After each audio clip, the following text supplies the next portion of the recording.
The crystal chandeliers of Lady Pembroke's ballroom cast 1,000 dancing lights across the silk and satin gowns that swirled below, the sweet strains of a waltz floating through the perfumed air on this warm April evening of 1815.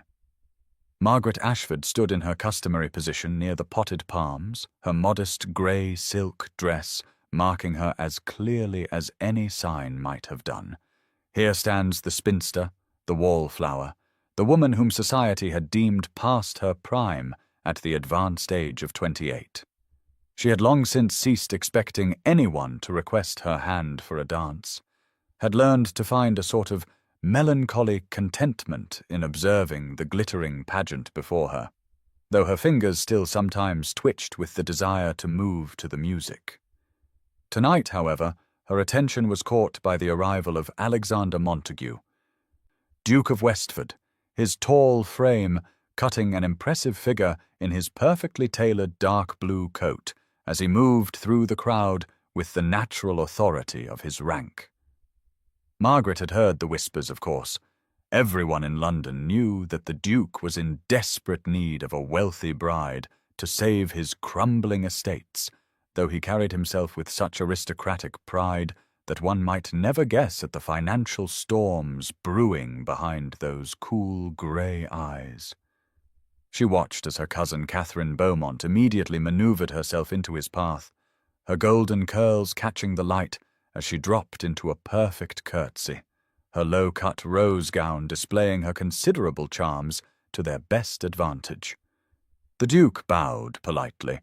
but Margaret noticed how his gaze swept the room even as he spoke to Catherine, clearly cataloguing the young ladies present like a merchant evaluating goods at market. A bitter taste filled Margaret's mouth as she pressed herself deeper into the shadows, knowing that his assessment would never include her.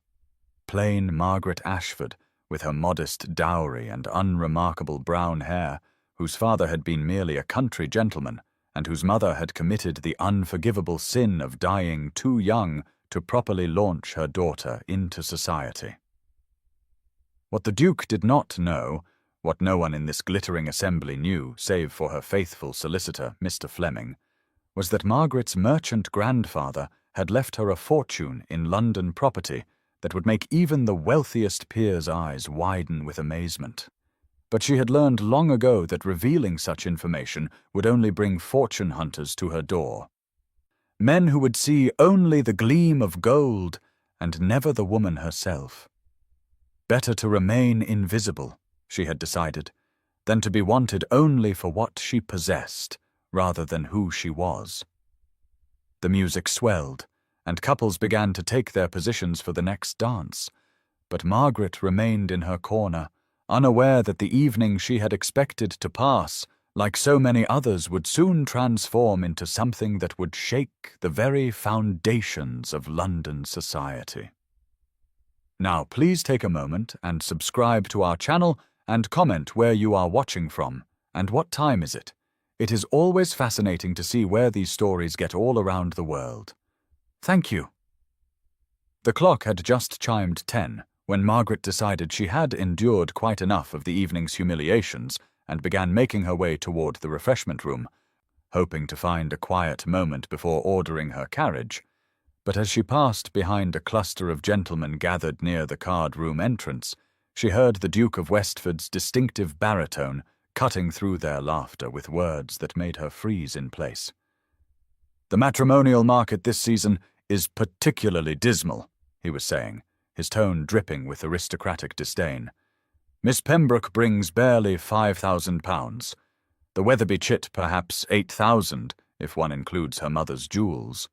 And as for the others lurking about the edges of the ballroom, well, one might as well marry a shopkeeper's daughter for all the good their pittances would do." The men laughed, and Margaret felt heat rise in her cheeks as one of them mentioned her name specifically, to which the Duke responded with a dismissive wave of his gloved hand. "Miss Ashford, good heavens, Pemberton, have you taken leave of your senses? The woman must be nearing 30, plain as a pikestaff, and what could she possibly bring to a marriage besides her tedious respectability, and perhaps £2,000 if one is being generous?" The casual cruelty of his assessment struck Margaret like a physical blow, years of carefully maintained composure crumbling as something fierce and rebellious ignited within her chest. And before she could think better of it, she stepped around the pillar that had concealed her presence and fixed the Duke with a steady gaze that made the laughter die on the men's lips. "Your Grace," she said, her voice carrying with surprising clarity across the sudden hush that had fallen over their corner of the ballroom. "I find it fascinating that you presume to know so much about the financial circumstances of ladies to whom you have never been properly introduced, though I suppose desperation does tend to make one rather free with one's assumptions." The Duke turned slowly, his grey eyes widening slightly as he took in her presence, clearly calculating how much she might have overheard.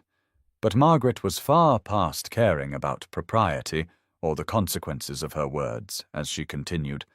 "Since you seem so very interested in the monetary value of your potential brides, perhaps you would like to know that your estimation of my worth is off by a factor that would likely strain even your ducal ability at arithmetic."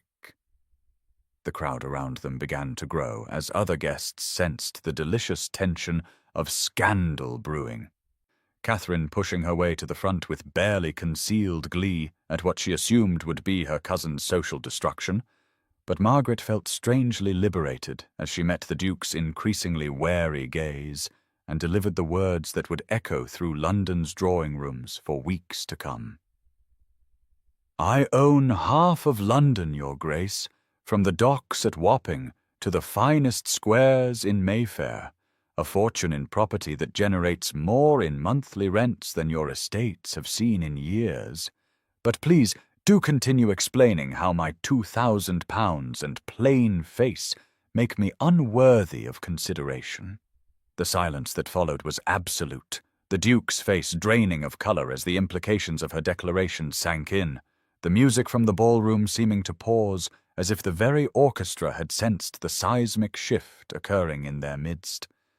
And Margaret, having lit the fuse of social explosion, dropped a perfect curtsy and swept from the room, leaving Alexander Montague, Duke of Westford, standing frozen among his peers, his world tilted entirely off its axis by a woman he had dismissed without a second thought.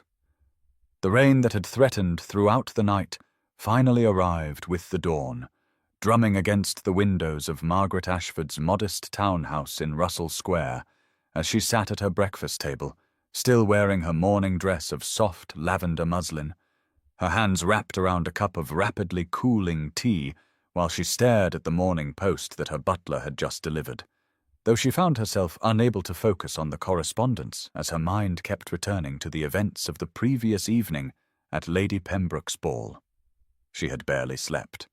alternating between fierce pride at having finally stood up to the casual cruelty of society and a creeping horror at what she had done, revealing the secret she had guarded so carefully for years in a moment of wounded fury.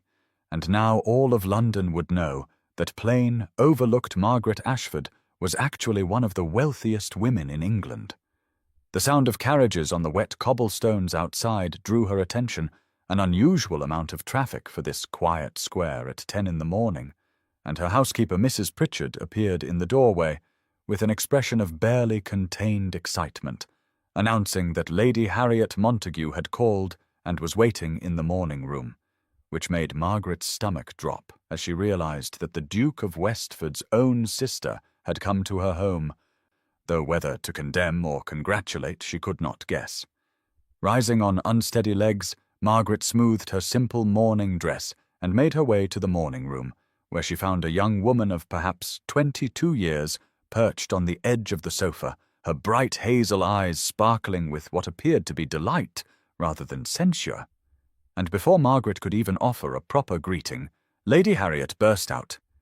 "Miss Ashford, I simply had to come and tell you how absolutely magnificent you were last night. The way you put my brother in his place was the most thrilling thing I have witnessed in years, and I do hope we can be friends because any woman who can render Alexander speechless is someone I desperately want to know better."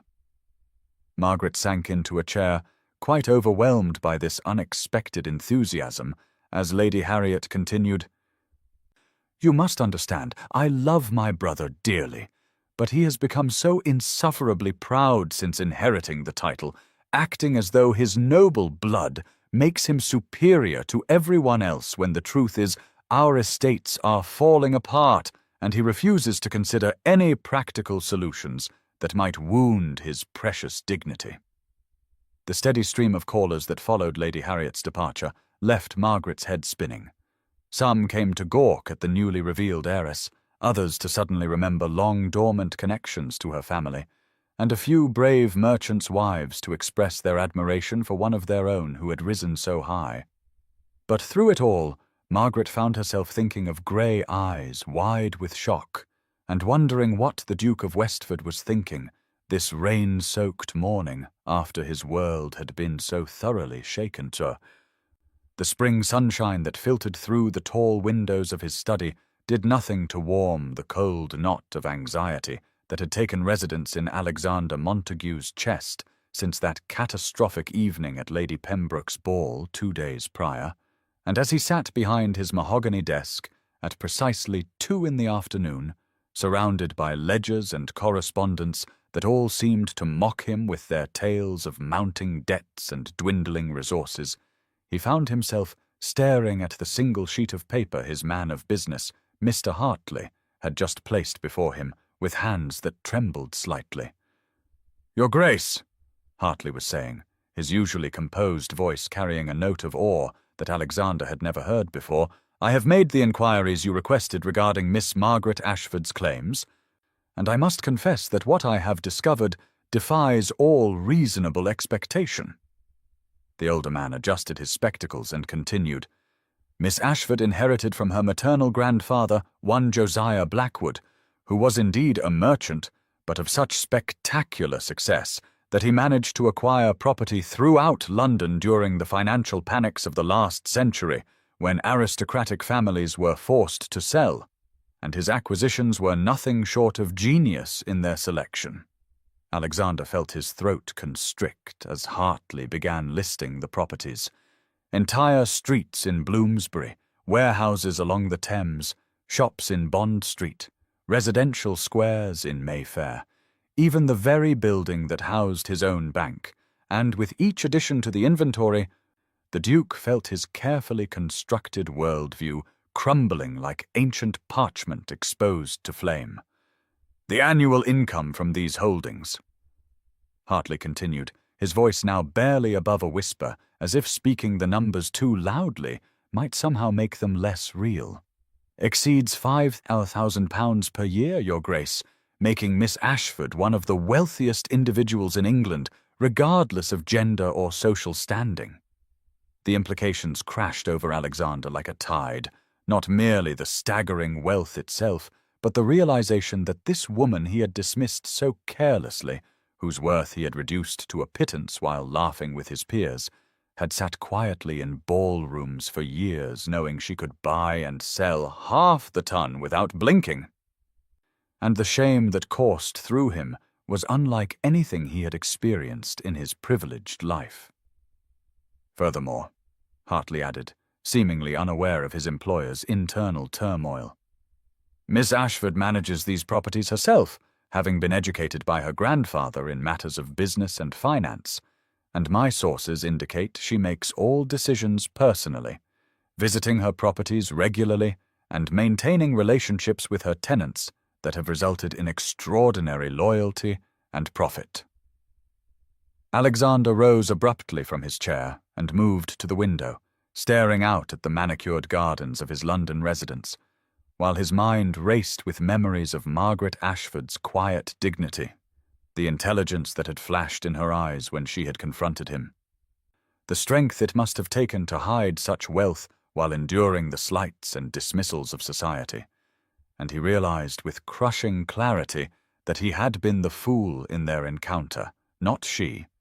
and that his own desperate circumstances had blinded him to everything of real value, reducing his vision to mere pounds and shillings when true worth stood before him unrecognized.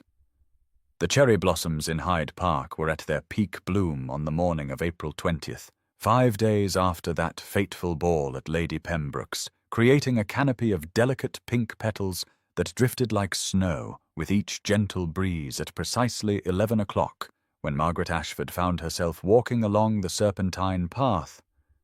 Having agreed to this meeting against her better judgment, after receiving a carefully worded note from the Duke of Westford requesting the honour of a private conversation.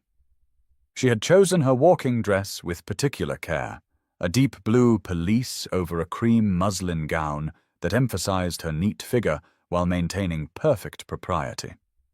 And as she spotted his tall form waiting beneath a particularly magnificent cherry tree, she steeled herself for what she assumed would be either a mercenary proposal or perhaps threats regarding her revelations about his character.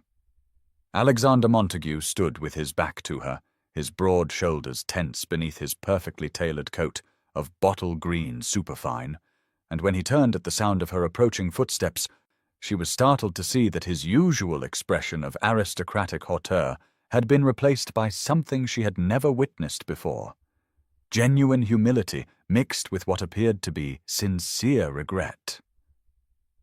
"Miss Ashford," he began, bowing more deeply than their relative social positions required, "I am grateful beyond measure that you agreed to meet me, though I am painfully aware that I deserve no such consideration after my unconscionable behaviour at Lady Pembroke's ball." Margaret inclined her head slightly, waiting in silence as he visibly struggled to find his next words,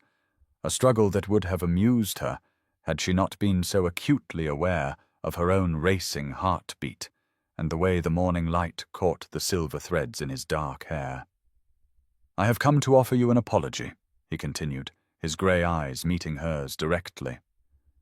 "Not because society now knows of your wealth, for that would be the basest form of hypocrisy, but because I have spent these past days reflecting on my conduct and finding myself utterly wanting in every measure of decent behaviour." The sincerity in his voice caught her off guard, and she found herself studying his face for signs of deception, but saw only a man wrestling with genuine shame.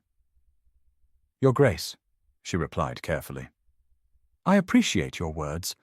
though I confess to some puzzlement as to why you felt compelled to seek me out for this purpose, as we have no connection beyond that unfortunate evening." He gestured to a nearby bench, and after a moment's hesitation, she settled herself upon it, acutely conscious of the propriety of their meeting in such a public place where numerous other fashionable people strolled, though none close enough to overhear their conversation. "Miss Ashford, may I speak plainly?" he asked, taking a seat at a proper distance from her, and at her nod, he continued, "I have discovered through careful inquiry not merely the extent of your holdings, which are indeed as vast as you claimed,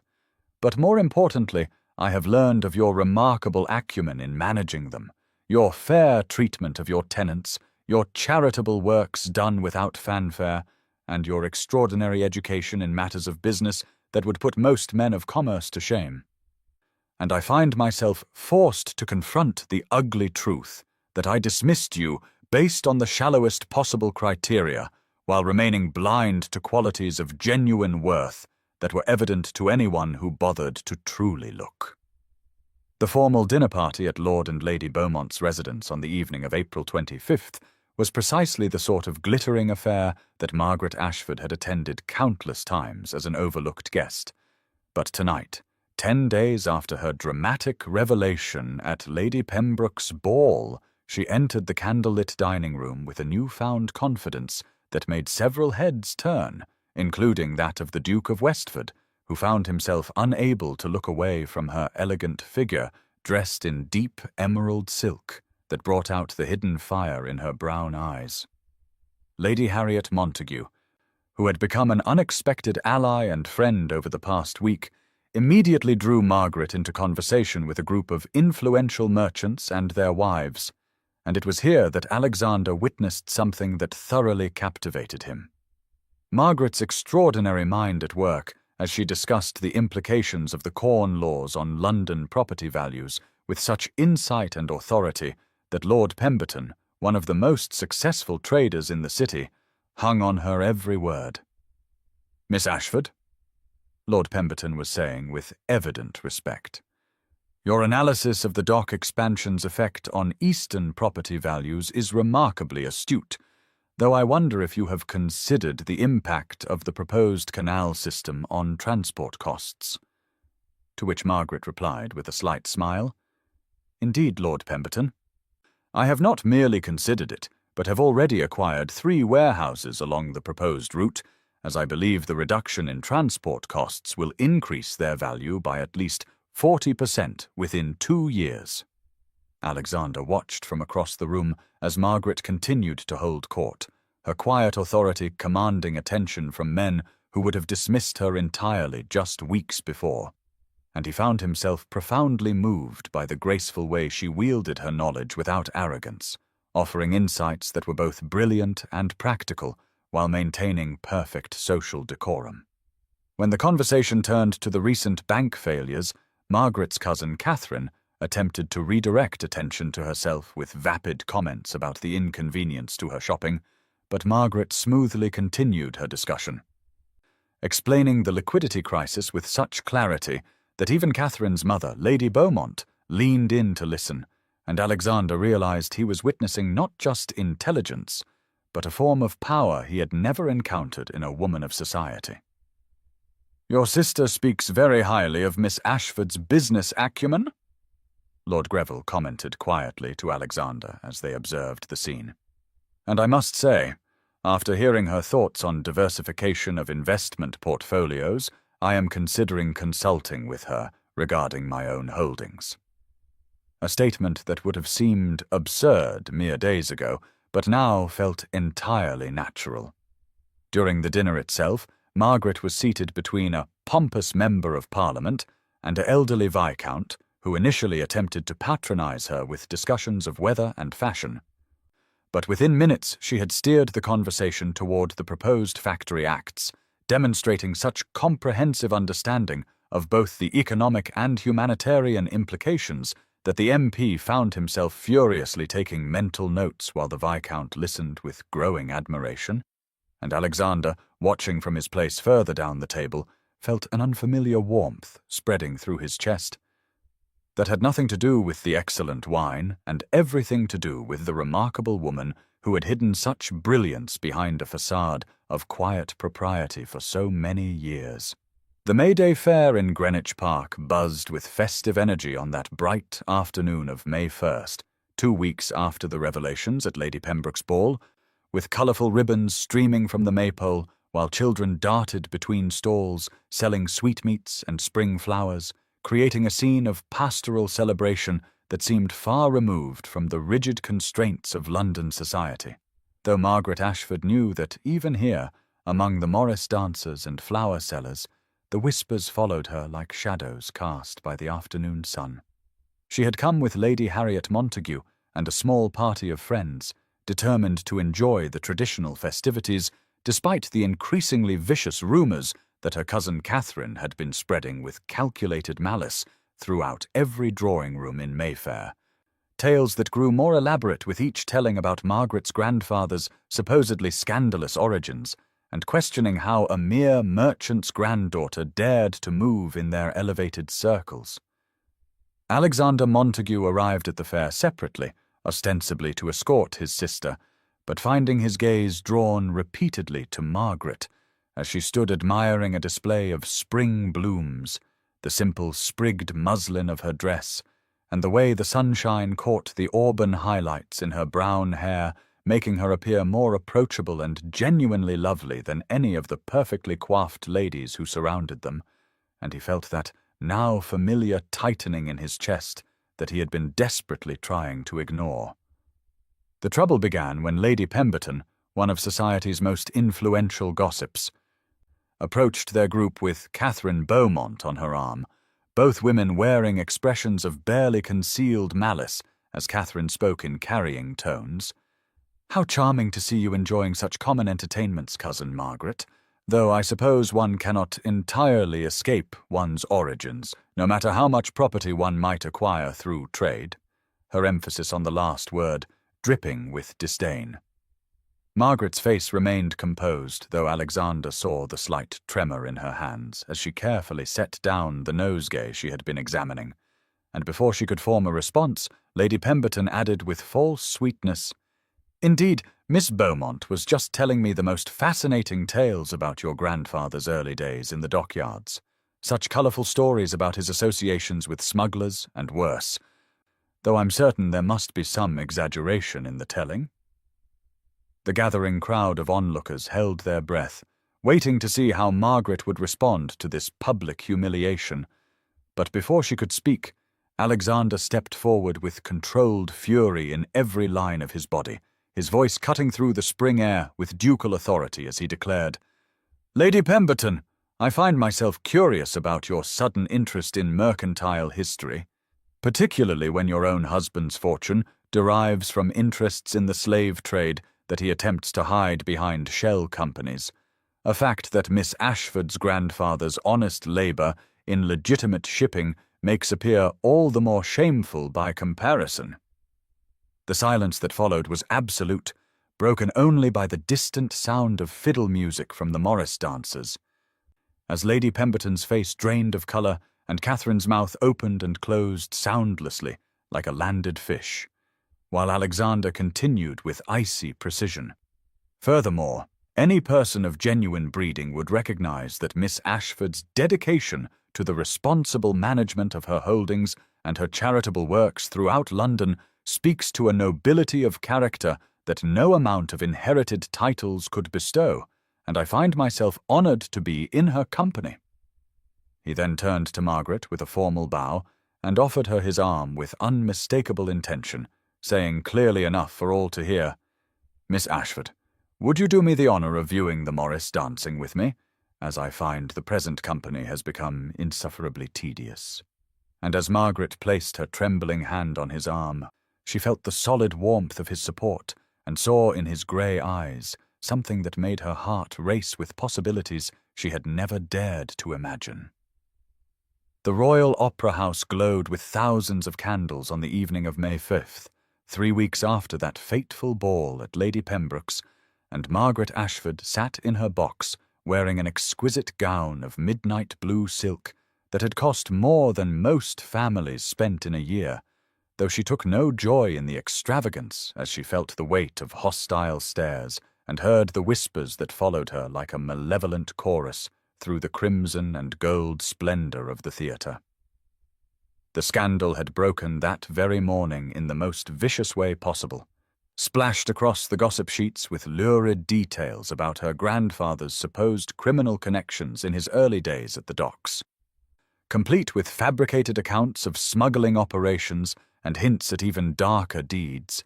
all carefully orchestrated by sources that Margaret knew led directly back to her cousin Catherine's drawing room, where jealousy had festered into something truly poisonous. Lady Harriet sat beside her, loyally defiant in her support, but even she could not shield Margaret from the cut direct delivered by Lady Ashworth in the lobby, or the way several matrons had pointedly turned their backs when she entered, and Margaret felt each slight like a physical blow despite her attempts to hold her head high and pretend that the devastating assault on her grandfather's memory meant nothing to her. Alexander arrived late to his family's box directly across from hers, and she saw the moment he registered her presence and the way his jaw tightened as he observed how the occupants of the surrounding boxes were openly staring and whispering, some even pointing with their fans in a display of rudeness that would have been unthinkable toward someone of accepted social standing. The opera began, but Margaret heard none of the beautiful music. Too aware of the continuing scrutiny and the way even the performers on stage seemed to blur through the tears she refused to let fall, and she was contemplating the least conspicuous way to escape when she noticed Alexander rising from his seat with purposeful determination. He crossed the corridor between the boxes in full view of the entire upper tier, each step deliberate and measured, and Margaret's heart nearly stopped when he appeared at the entrance to her box. Bowing formally before addressing her in a voice that carried clearly to every straining ear nearby, "Miss Ashford, Lady Harriet, I wonder if I might join you for the remainder of the first act, as I find the company in my own box has become insufferably dull." The theatre seemed to hold its collective breath, as Margaret nodded her consent and Alexander settled into the chair beside her with perfect composure. And then, in a gesture that sent shockwaves through their audience, he leaned slightly toward her and began quietly explaining the plot of the opera as though they were old friends sharing a pleasant evening, his presence a shield against the hostile stares, and his choice a declaration that resonated far more powerfully than any words. When intermission arrived and Margaret steeled herself for the ordeal of facing society in the crush of the lobby, Alexander rose and offered her his arm with the same natural ease he might have shown to a duchess. And as they proceeded through the crowds with Lady Harriet, his ducal consequence forcing a path through those who would have snubbed Margaret alone, he demonstrated with every gesture and word that he valued her company above society's opinion, choosing her dignity over their approval with a courage that made her throat tight with emotions she dared not name. The steady rain against the windows of Margaret Ashford's private study created a soothing rhythm on the morning of May 10th, nearly a month after the ball that had changed everything. As she sat at her mahogany desk reviewing correspondence from her various property managers, though her mind kept drifting to the events at the opera 5 days prior and the way Alexander Montague had stood by her side against all of society's censure. She had sent him a brief note of thanks the following day, carefully worded and formal, but he had not replied, and she told herself it was foolish to feel disappointed when he had already done more than she had any right to expect from a duke who owed her nothing beyond common courtesy. The knock at her study door came as a surprise, for she had instructed the servants that she was not receiving visitors this morning, needing time to compose herself and attend to business matters that had been neglected during the social whirlwind of recent weeks. But her butler's apologetic expression as he entered suggested something unusual. "Your pardon, Miss Ashford, but His Grace the Duke of Westford insists the matter is urgent and relates to your business interests," he said, and Margaret's pulse quickened as she smoothed her simple morning dress of dove-grey wool and tried to calm the flutter in her chest, nodding permission for Alexander to be shown in. He entered with raindrops still clinging to his greatcoat, his usually perfect appearance slightly dishevelled as though he had come in haste, and the formal words she had prepared died on her lips when she saw the raw vulnerability in his grey eyes as he stood before her desk like a supplicant rather than a peer of the realm. "Miss Ashford, forgive the intrusion, but I could not let another day pass without speaking truthfully," he began, his voice lacking its usual assured command, and Margaret gestured to the chair across from her desk, watching as he sat and seemed to gather his thoughts while the rain intensified outside. "You thanked me for standing by you at the opera, but you do not understand that it is I who should be grateful,"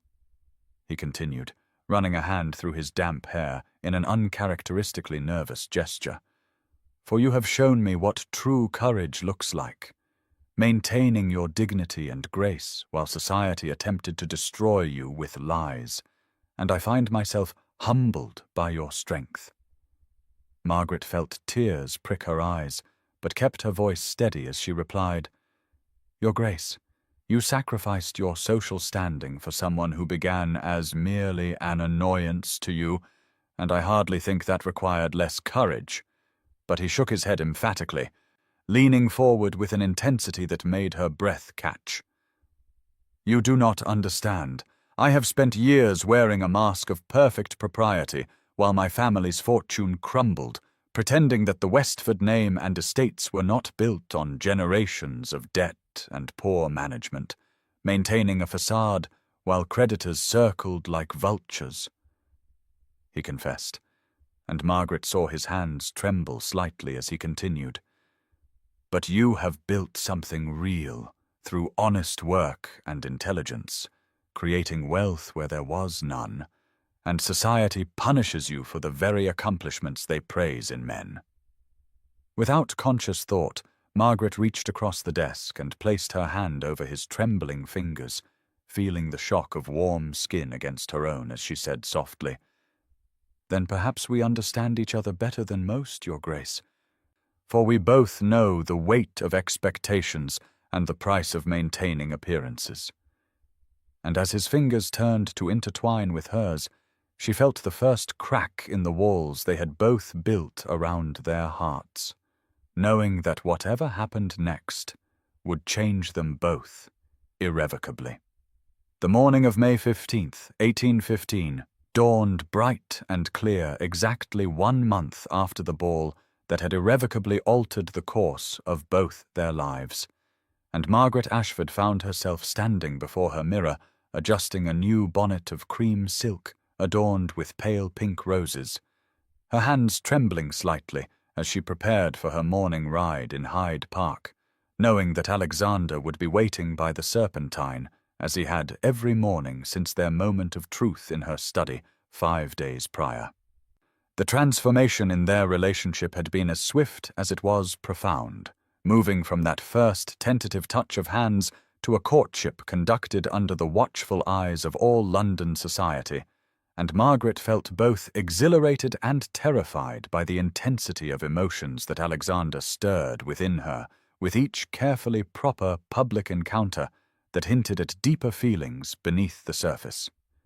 He was there when she arrived, mounted on his black stallion and cutting a magnificent figure in his bottle-green riding coat, and the smile that lit his features when he spotted her carriage made her heart skip in a way that would have seemed impossible just weeks ago when he had been merely the proud duke who had mocked her dowry. "Miss Ashford, you grow lovelier each day," he said as he dismounted to help her from the carriage,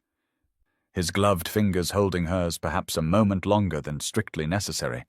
and she felt the now familiar warmth spread through her at his touch, though they both maintained perfect propriety under the interested gazes of other early morning riders. They rode side by side along the carefully groomed paths, their horses matching pace as naturally as their conversation flowed, discussing everything from her latest property acquisition in Bloomsbury to his plans for modernizing the Westford estates, and Margaret marveled at how comfortable she had become in his presence, how his initial arrogance had given way to genuine interest in her thoughts and opinions. Later that afternoon, she encountered him again at Hatchard's bookshop on Piccadilly, where he just happened to be browsing the same section of financial texts that had drawn her attention, and when he quietly purchased the expensive volume she had been admiring, and had it sent to her house with a note that simply read, "For our future discussions, A,"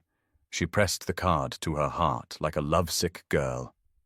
The evening brought them together once more at Lady Sinclair's musicale, where Alexander manoeuvred the seating arrangements so expertly that Margaret found herself beside him for the entire performance, and during a particularly moving sonata, she felt him shift slightly closer, the warmth of his presence a comfort that she had come to crave with alarming intensity. Throughout it all, London society watched and whispered, some with disapproval at the Duke's choice of the merchant's granddaughter, others with grudging admiration for Margaret's poise and the obvious affection growing between the unlikely pair, and even the harshest critics had to admit that the Duke of Westford had never looked happier than he did when gazing at Miss Ashford with barely concealed devotion. As the day drew to a close and Margaret prepared for bed, she found a single white rose on her pillow with another note in Alexander's bold script, "Until tomorrow, dream of me as I dream of you." And she fell asleep clutching the flower, no longer fighting the truth that she was completely, irrevocably in love with the man who had begun as her adversary and become her heart's greatest champion. The afternoon sun cast long shadows through the tall windows of Montague House on May 20th, 1815, exactly 5 weeks after the ball that had changed everything. As Margaret Ashford sat rigidly in the blue drawing-room, awaiting the arrival of the Dowager Duchess of Westford, Alexander's formidable mother, who had arrived in London that very morning after receiving word of her son's shocking courtship, with a merchant's granddaughter. Margaret had dressed with particular care in her finest afternoon gown of deep plum silk, her hair arranged elegantly, knowing that this meeting would determine whether she and Alexander could continue their courtship with any hope of familial blessing, though the flutter of nerves in her stomach suggested she already suspected the outcome. Lady Harriet sat beside her, offering silent support. Having warned Margaret that morning that their mother was in what she delicately termed one of her moods, which Margaret understood to mean the dowager was prepared for battle against the upstart who dared reach for her precious son. The door opened with theatrical precision at exactly 3 o'clock, and the Dowager Duchess swept in like an avenging angel in black bombazine, her steel-grey hair severely arranged beneath a formidable cap, her pale blue eyes identical to Alexander's, but holding none of his warmth as they surveyed Margaret with the calculating coldness of a general assessing enemy fortifications. "So you are the creature who has ensnared my son," the dowager announced without preamble or courtesy, settling into her chair with regal disdain, while Margaret rose to curtsy. Maintaining her composure despite the deliberate insult in being called a creature rather than a lady. "Your Grace, I am honored to make your acquaintance," Margaret replied with perfect propriety, resuming her seat with a dignity that seemed to irritate the older woman further. And beside her, Harriet shifted uncomfortably at the palpable tension filling the elegant room. "Honored, are you? I suppose you consider yourself quite clever, revealing your fortune at precisely the moment to capture a duke's attention when he had already dismissed you as beneath notice," the dowager continued, her voice dripping with contempt as she poured tea with movements so precise they seemed weaponized. Margaret felt heat rise in her cheeks, but kept her voice level as she responded. "I revealed nothing to capture anyone, Your Grace. Merely to defend myself against public mockery, and if Alexander has chosen to pursue an acquaintance afterward, that was entirely his decision, not some scheme of mine."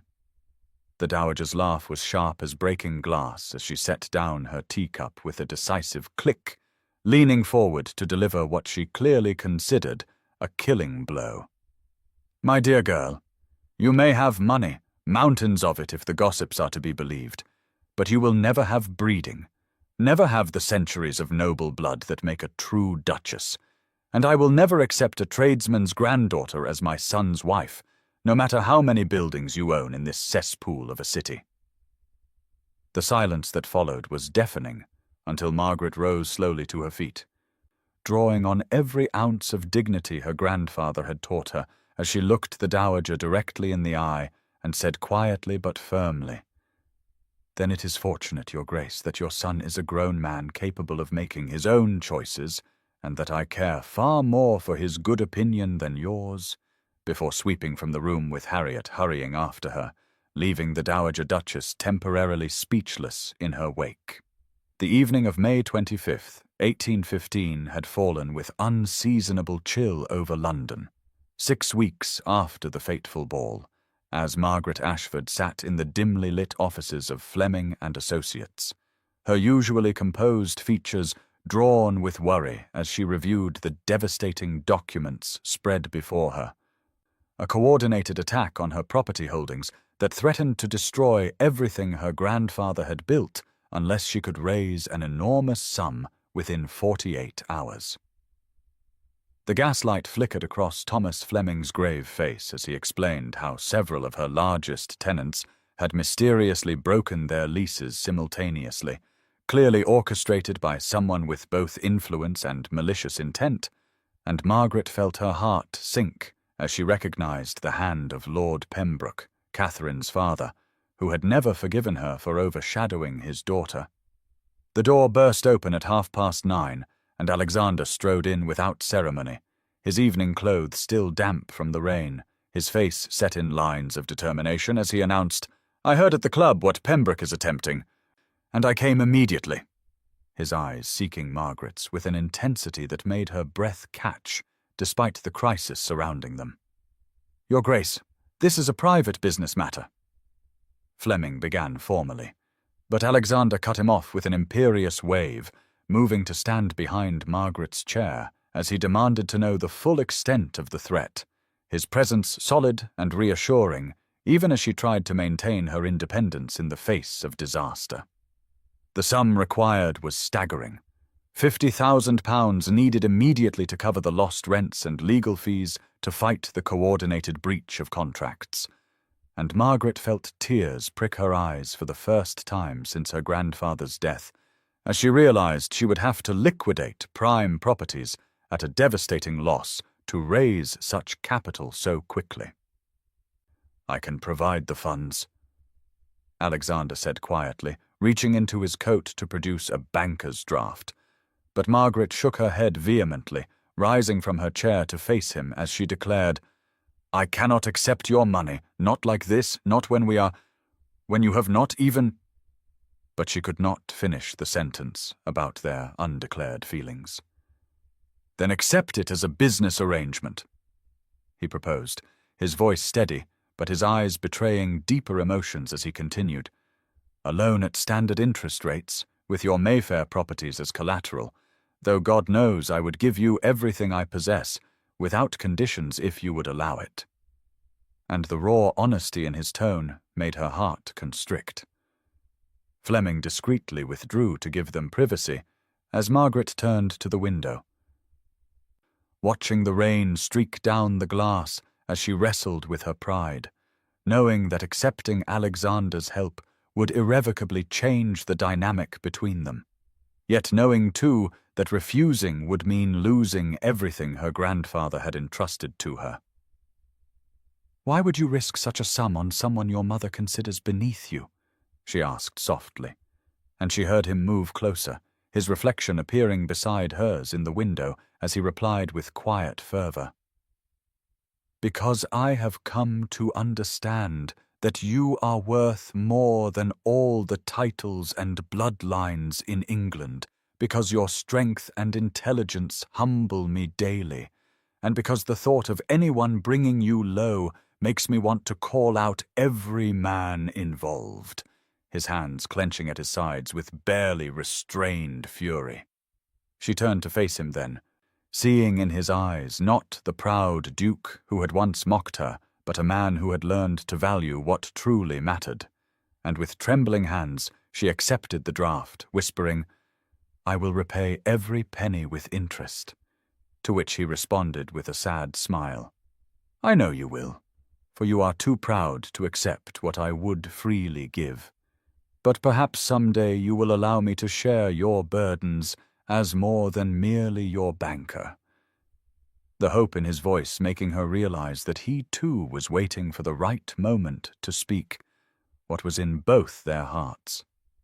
The golden light of sunset on May 30th, 1815 painted the rose garden of Margaret Ashford's townhouse in hues of amber and coral, exactly 7 weeks after that fateful ball where everything had begun, as Margaret stood among the blooming flowers trying to calm her racing heart. Knowing that Alexander had asked to meet her here privately after successfully resolving the crisis that had threatened to destroy her inheritance.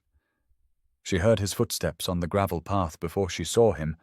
and when she turned, the sight of him in the dying light made her breath catch. For gone was any trace of the proud duke who had once dismissed her so cruelly, replaced by a man whose eyes held such tender reverence that she felt tears threaten despite her determination to maintain composure.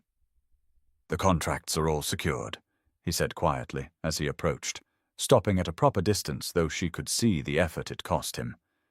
"Pembroke has withdrawn his attack entirely. Faced with the combined force of your brilliant legal strategy and what I confess was some rather unducal threatening on my part," and the wry smile that accompanied this admission made her heart flutter dangerously. "We make rather a formidable team," Margaret replied, her voice not quite steady, as she fingered the velvet petals of a damask rose, aware that something momentous hung in the perfumed air between them, something that had been building through all these weeks of partnership and growing understanding. Alexander took a step closer, his voice dropping to that intimate register she had come to treasure, as he said, "Margaret, I must speak, though I fear I have lost all right to your regard through my initial blindness and cruelty." And she saw his hands clench and unclench at his sides as he struggled with words that had never come easily to a man raised to command rather than entreat. "You have more than earned my regard," she whispered,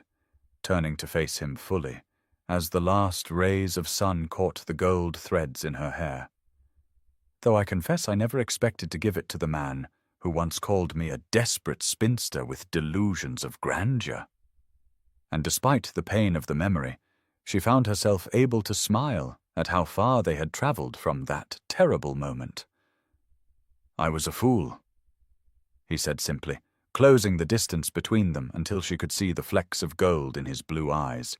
"A blind, arrogant fool who nearly let the greatest treasure in England slip through my fingers because I was too stupid to recognize that true worth has nothing to do with age or beauty or bloodlines, but everything to do with courage and intelligence and integrity, all of which you possess in measures that humble me daily." The roses around them seemed to hold their breath as Alexander slowly sank to one knee on the garden path, producing a ring that caught the dying light with ancient fire as he looked up at her with an expression of such vulnerable hope that her tears finally spilled over, and his voice was rough with emotion as he said, "Margaret Ashford, you who own half of London and all of my heart, will you do me the incredible honor of becoming my Duchess, not for your fortune or for society's sake, but because I love you with every fiber of my being and cannot imagine a life without your brilliant mind and generous heart beside me?" The question hung in the rose-scented air for a heartbeat before Margaret sank down to join him on the path, not caring about her silk gown as she took his face between her hands and whispered, "Yes, Alexander, yes, though I warn you that I am still a managing female with strong opinions about everything from tenant rights to agricultural improvements." And his laugh was pure joy as he slipped the ring onto her finger before pulling her into an embrace that was everything proper society would condemn and everything her heart had secretly yearned for through these weeks of cautious dancing around their feelings. The glittering ballroom at Montague House blazed with the light of 1,000 candles on the evening of June 5th, 1815, exactly 2 months after that first fateful ball, as Margaret Ashford stood at the top of the grand staircase in a gown of liquid gold that caught every flame and transformed her into something ethereal, her hand resting lightly on Alexander's arm as they prepared to face the cream of London society, who had assembled for what they believed would be a typical early summer entertainment. The transformation in her appearance was remarkable, not because she had suddenly become beautiful by society's narrow standards, but because happiness and confidence had illuminated her from within, making her brown eyes sparkle with anticipation rather than resignation. Her shoulders straight with the knowledge that she was loved and valued for exactly who she was, not who she might pretend to be. Alexander stood beside her in evening dress of midnight blue, his expression one of unmistakable pride as he gazed down at his betrothed, and when he spoke, his voice carried both tenderness and steel as he said, "Ready to shock them all one more time, my darling?" To which she replied with a smile that would have stunned those who had known her as a wallflower. "I believe, Your Grace, that we have become rather expert at delivering surprises to the ton," and the shared amusement in their eyes spoke of private jokes and intimate understanding. The ballroom below them hummed with speculation, for while rumors of their engagement had circulated for days, no official announcement had been made. And Margaret could see Catherine holding court near the refreshment table, her beautiful face pinched with barely concealed fury, as she attempted to convince anyone who would listen that her cousin had somehow entrapped the Duke through nefarious means. Lady Harriet appeared at the bottom of the stairs, resplendent in rose silk, her face alight with genuine joy as she called up, Brother Margaret, they are all waiting with bated breath, and I must confess I am enjoying their suspense immensely. Her transformation from polite acquaintance to fierce advocate for their union, one of the unexpected joys of these past weeks.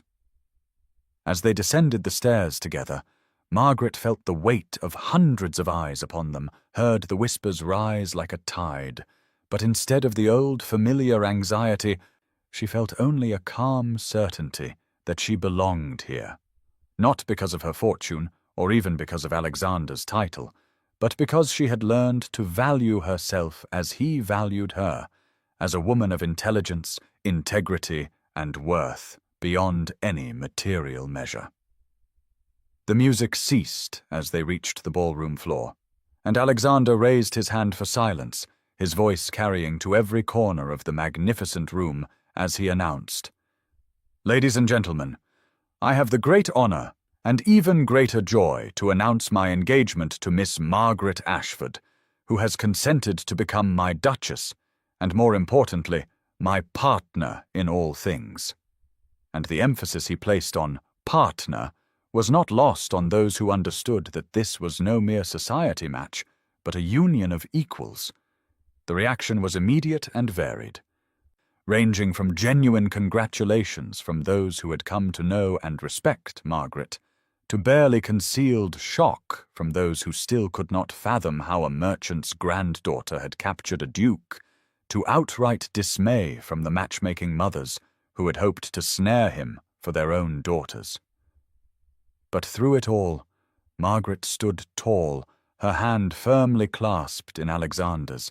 feeling the solid reality of his presence beside her like an anchor in a storm. The morning sun of June 15th, 1815, streamed through the windows of the morning room at Montague House, as Margaret sat surrounded by fabric samples, invitation lists, and menu cards, exactly 10 days before her wedding. Trying to maintain her composure while the Dowager Duchess of Westford examined a piece of Belgian lace with the intensity of a general planning a military campaign, and though their relationship had begun with icy disapproval, something had shifted in these past days, as the older woman had come to recognize that her son's happiness was genuine and profound. "This lace is adequate, I suppose," the Dowager announced, though Margaret caught the slight softening around her eyes that she had learned to recognize as approval, though I still maintain that Honiton would have been more appropriate for a future duchess. But the criticism lacked its former sting, and when Margaret replied, "I defer to your superior knowledge, Your Grace, though I confess I chose Belgian for sentimental reasons,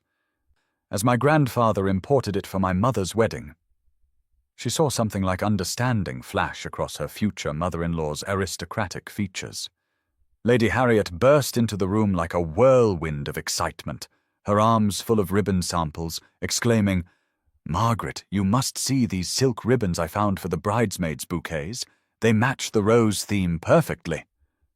And her enthusiasm was so infectious that even the Dowager's lips twitched in what might have been the beginning of a smile, especially when Harriet added, "Mother, you were absolutely right about the florist on Bond Street. He has agreed to provide white roses from his hothouse, despite the season." The heat of approaching summer made itself felt even in the cool morning room, and Margaret found herself grateful for the lighter fabrics she had chosen for her trousseau, a practical decision that had initially earned the Dowager's disdain, until Alexander had quietly mentioned that his bride's comfort mattered more to him than adherence to tradition. A statement that had rendered his formidable mother temporarily speechless. "Speaking of flowers," the Dowager said, setting aside the lace with deliberate care, "I have taken the liberty of sending a note to the Archbishop about the placement of the arrangements in the church, as the current plan would obscure the Montague family pew." And though her tone was imperious, Margaret recognized this involvement for what it was, an acceptance of her place in the family, and she responded with genuine gratitude. "Thank you, Your Grace. I would be lost without your guidance in these matters." Words that were more true than she might have admitted weeks ago. The sound of masculine voices in the hall announced Alexander's arrival with Mr. Fleming, who had been assisting with the marriage settlement details, and when her betrothed entered the room, his face lighting up at the sight of her, Margaret felt that familiar flutter in her chest that no amount of wedding planning stress could diminish, especially when he crossed directly to her side, propriety be damned, to drop a kiss on her hand while murmuring, "My darling, you look lovelier every day, though I suspect my mother has been tormenting you with details about precedents and protocol," his knowing look encompassing both his mother's managing nature and Margaret's patient forbearance. The golden sunlight of midsummer morning streamed through the stained glass windows of St. George's, Hanover Square, on June 25, 1815, casting jewelled patterns across the stone floor where Margaret Ashford stood in the vestry, her hands trembling slightly as Lady Harriet adjusted the Belgian lace veil that fell from her carefully arranged hair, while outside the church bells began their joyous pealing to announce that the wedding of the season was about to commence. She wore a gown of ivory silk that had been her mother's, lovingly altered by the finest modiste in London to suit current fashion while maintaining its sentimental value, the delicate embroidery at the hem catching the light as she moved. And around her throat lay the Montague pearls that the Dowager Duchess had presented to her just that morning, with unexpected tears in her eyes, saying, "These have been worn by every Duchess of Westford for 3 centuries, and I can think of no one more worthy to bear them next." The sound of organ music drifting from the sanctuary made Margaret's heart race, and Harriet squeezed her hand with sisterly affection, whispering, "Alexander is already at the altar, and I have never seen him look so happy, though he did ask me to tell you that if you have changed your mind, he will personally fight anyone who tries to stop you from leaving," which made Margaret laugh despite her nerves, knowing that he meant every word even as he knew she would never run. Mr. Fleming appeared at the vestry door, his usually stern face softened with paternal pride as he offered her his arm, having agreed to give her away in place of the father she had lost so young, and he patted her hand gently as he said, "Your grandfather would be so proud to see you today, my dear, not just for the match you have made, but for the woman you have become." Words that brought tears to her eyes that she hastily blinked away. The great doors of the sanctuary opened, and Margaret saw the church packed with the highest echelons of society, including many who had whispered behind their fans about her just months ago, but her gaze went immediately to the altar, where Alexander stood waiting in his dress uniform, his face transformed by an expression of such profound love and wonder that everything else faded into insignificance. As she began her walk down the aisle, the whispers rose around her like wind through leaves, but now they spoke of her dignity, her fortune, her remarkable capture of the most eligible duke in England, though she cared nothing for their opinions anymore, her entire focus on the man whose eyes never left hers, whose smile grew wider with each step that brought her closer to becoming his wife.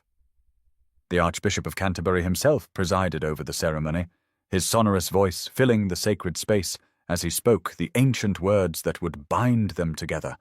and when Alexander took her hand to slip the gold band onto her finger, she felt the slight tremor in his touch that revealed his own deep emotion despite his composed exterior, especially when he spoke his vows with a clarity and conviction that left no doubt in anyone's mind that this was a love match of the truest kind. The evening shadows lengthened across the master suite of Montague House on June 25, 1815, as Margaret stood before the tall windows overlooking the garden, still wearing her wedding gown, though the elaborate veil now lay carefully folded on the nearby chair, her fingers touching the gold band that proclaimed her the new Duchess of Westford, while behind her she heard Alexander dismissing his valet with quiet words, creating the privacy that would allow them to truly be alone for the first time as husband and wife. The sounds of departing wedding guests drifted up from the drive below, their carriages clattering away into the London night, after the elaborate wedding breakfast that had lasted well into the evening, and she smiled softly, remembering how Alexander had never left her side throughout the endless receiving line, his hand finding hers whenever possible, offering silent support when Great-Aunt Prudence had made cutting remarks about merchants' granddaughters rising above their station. "You are too far away, my darling wife." Alexander's voice came warm and tender as his arms encircled her from behind, drawing her back against his chest where she could feel the steady beating of his heart through the fine linen of his shirt, and she leaned into his embrace with a sigh of contentment, marveling at how natural it felt to be held by him despite the fact that such intimacy would have been unthinkable just hours before. "I was thinking," she said softly, her voice carrying a note of wonder, "that 2 months ago I stood in a ballroom certain I would die a spinster, mocked and overlooked, and now here I am in your arms, your duchess, your wife." And she felt him press a kiss to her temple as he replied, "And I was a fool who nearly let pride and prejudice blind me to the greatest treasure I could ever find, though I thank God every day that your magnificent defiance that night opened my eyes to what truly matters."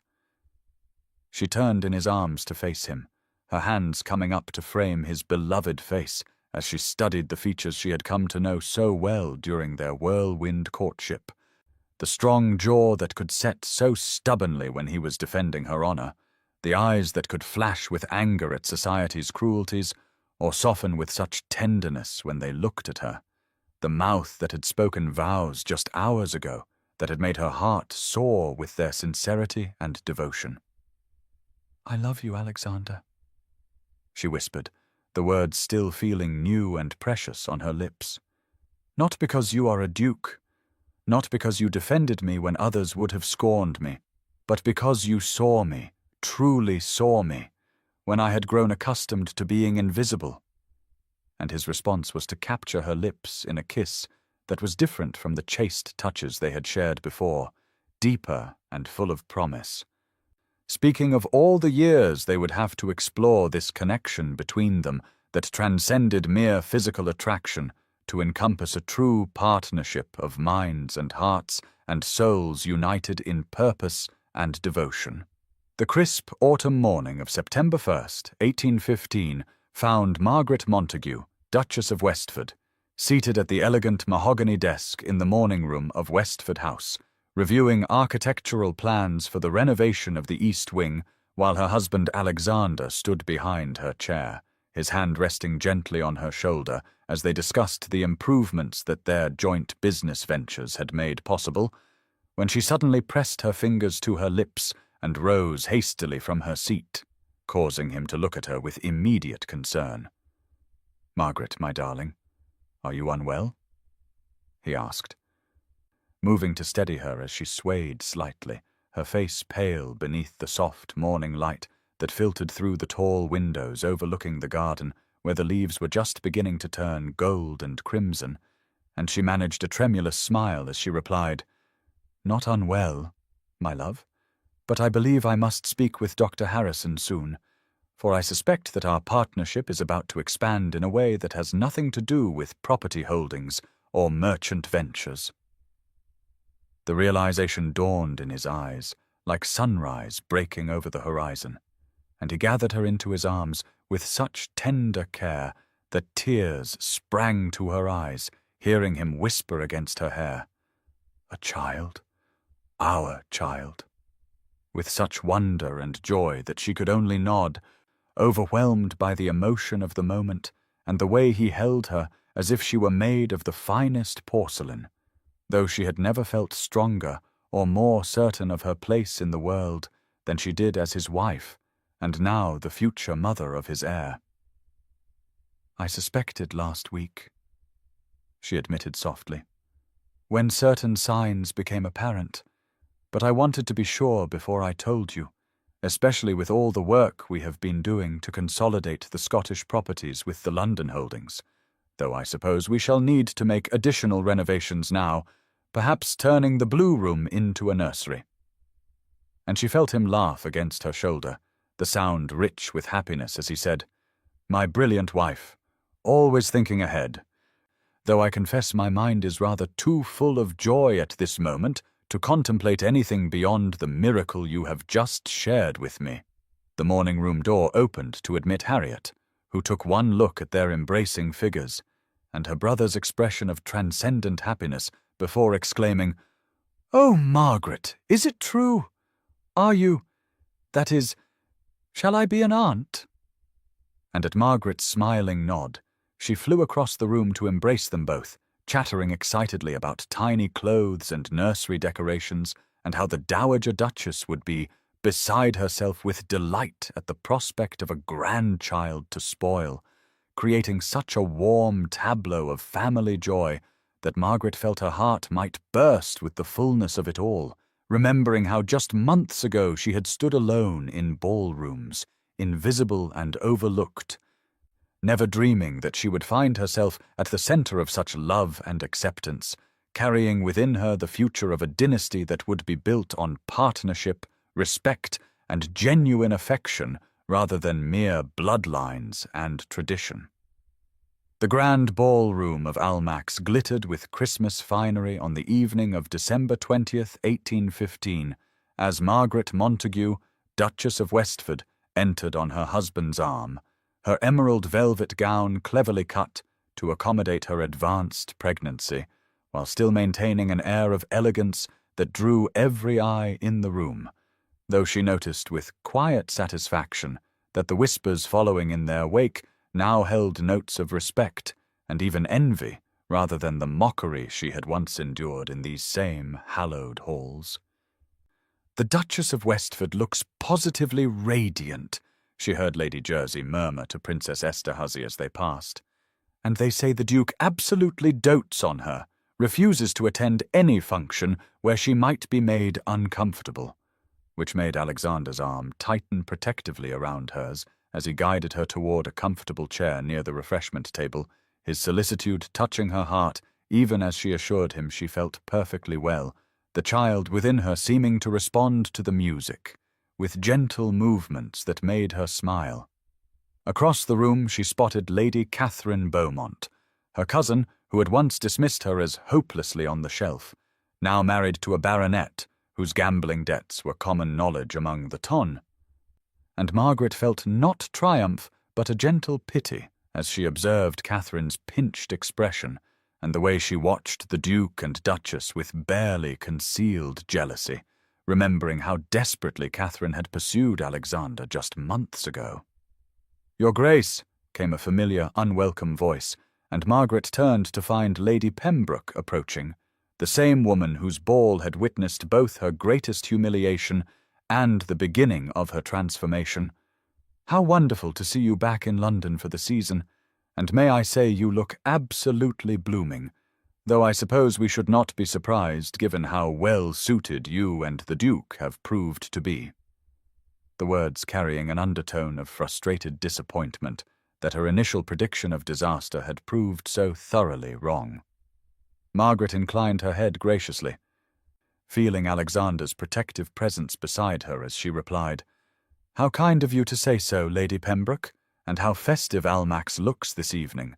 though I confess nothing could compare to the decorations we have arranged at Westford House for the children's charity event next week, where we shall be distributing gifts and winter provisions to over 300 families from the parishes surrounding our London properties." Watching with satisfaction as Lady Pembroke's eyes widened at this reminder of the vast holdings Margaret commanded. "My wife has revolutionized the management of our estates," Alexander added with pride that warmed Margaret to her toes, "implementing educational programs and health initiatives that have increased both productivity and tenant satisfaction remarkably, though I suppose I should not be surprised by the business acumen of a woman who owns half of London." His deliberate echo of her famous declaration drawing titters from nearby listeners, and a flush to Lady Pembroke's cheeks as she remembered her own cutting remarks about Margaret's supposed lack of dowry. The spring afternoon of April 15th, 1820, found Margaret Montague, Duchess of Westford, standing in the nursery of Westford House, watching her 3 children play in the dappled sunlight that streamed through the tall windows. 5 years to the day since she had stood in Lady Pembroke's ballroom and spoken the words that had changed her life forever. And as she observed young William, age 4, helping his sister Eleanor, age 2, stack wooden blocks while baby James gurgled happily in his cradle, she reflected on the extraordinary journey that had brought her from lonely spinster to beloved wife, mother, and one of the most influential women in London society. Alexander entered quietly behind her, his arms encircling her waist as he rested his chin on her shoulder, whispering, "Happy anniversary of your rebellion, my darling." For they had made it their private tradition to celebrate this date alongside their wedding anniversary, recognizing it as the moment when everything had begun to change, when she had found the courage to speak her truth and demand recognition for who she truly was beneath society's dismissive labels. "Do you ever regret it?" she asked softly, leaning back into his embrace as Eleanor toddled over to show them her tower. The way it all began, with such drama and defiance. And she felt him smile against her neck as he replied, "How could I regret the moment that brought me the greatest treasure of my life, not your vast properties, my love, but you yourself, the woman who taught me that true worth has nothing to do with age or beauty or conventional expectations, but everything to do with character, intelligence, and the courage to stand up and declare one's value to the world." The children's governess entered to take them for their afternoon walk in the garden, and as Margaret and Alexander made their way to the study where they conducted their joint business ventures, she paused at the window overlooking Grosvenor Square, remembering how she had once walked these streets feeling invisible, overlooked, dismissed as a failure simply because she had passed the arbitrary age that society deemed acceptable for marriage, never knowing that her grandfather's legacy would provide not just wealth, but the key to finding someone who could see her true worth. "We have done well, have we not?" Alexander said, gesturing to the maps and documents spread across the desk that detailed their expanded holdings, the schools they had founded, the housing improvements they had implemented, the lives they had touched through their partnership. And Margaret nodded, knowing he spoke not just of business, but of the life they had built together, the love that had grown deeper with each passing year, the family they had created, the example they had set for others who might also be dismissed or overlooked by society's narrow definitions of value. My dear friends, if you have stayed with me through this tale, perhaps you too have felt the sting of being overlooked, undervalued, or dismissed. Perhaps you too have wondered if your moment will ever come, if anyone will ever see past the surface to the treasure within you. And I tell you now, with all the wisdom these years have brought, your worth is not determined by others' opinions. Your value does not diminish with age or circumstance. And sometimes the greatest act of courage is simply to speak your truth, to declare who you are and what you possess, whether that be property, talent, wisdom, or simply a heart ready to love and be loved in return. For you never know who might be listening, ready to see you truly for the first time, ready to begin a journey that could transform both your lives in ways you never dared imagine.